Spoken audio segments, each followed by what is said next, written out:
Let's bring in Connecticut Governor Ned Lamont. He joins us now for an exclusive interview. Governor, great to have you back on. What would you say you're doing differently than some of the other states to get to that 2% level of the population vaccinated?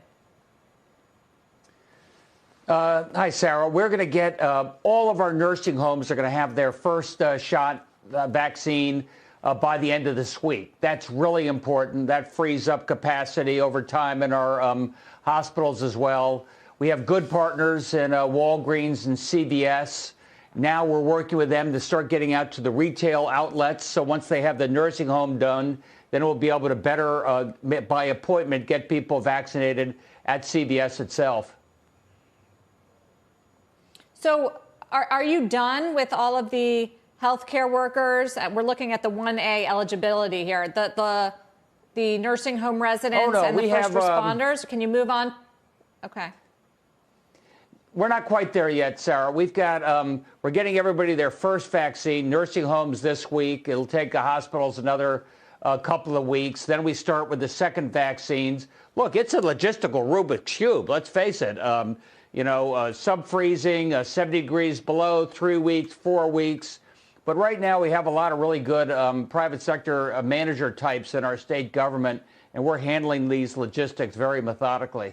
Governor, would you like to see more private sector involvement once we get past the most vulnerable, the frontline workers? Would you like to see companies step in and help you distribute, or is that a bit of a PR nightmare and raise questions about the most well-off getting it first?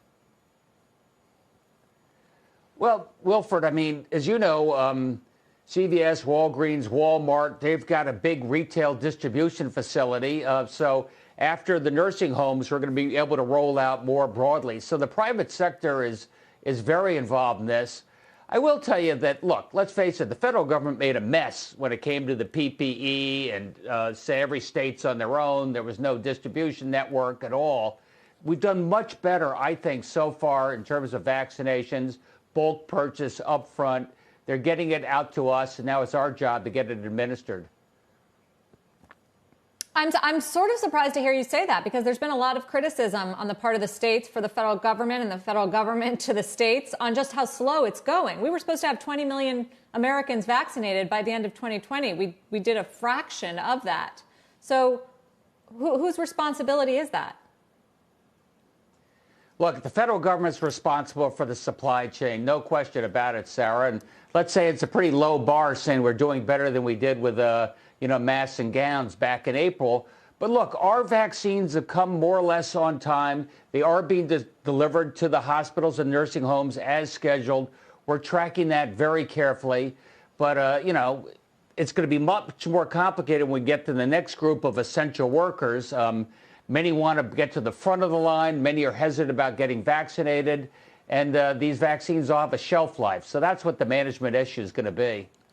Governor, I wanted to switch focus and talk about the outlook for the next year or two. And clearly there's been a lot of migration from people from various city centers to rural and urban areas, but also from higher tax areas to lower tax areas. What do you think is going to be the key defining characteristic for where people settle over the next decade? Is taxes high on that list? And do you think President-elect Biden should reinstate the SALT deduction? I think reinstating the SALT deduction would make a big difference. But, Wilfred, we've had tens of thousands of young families move to Connecticut in the last 6 months. And a lot of that is lifestyle. A lot of it is the fact that if you think you're going to have to quarantine again, that this is not the last pandemic. Connecticut, a lot of people have a small backyard. That's an advantage over a small apartment, for example. Maybe they don't feel quite as comfortable taking the subway any longer. They feel more comfortable being able to telecommute. So there are a lot of reasons that people are taking a second look at Connecticut right now. Shepard Smith here. Thanks for watching CNBC on YouTube.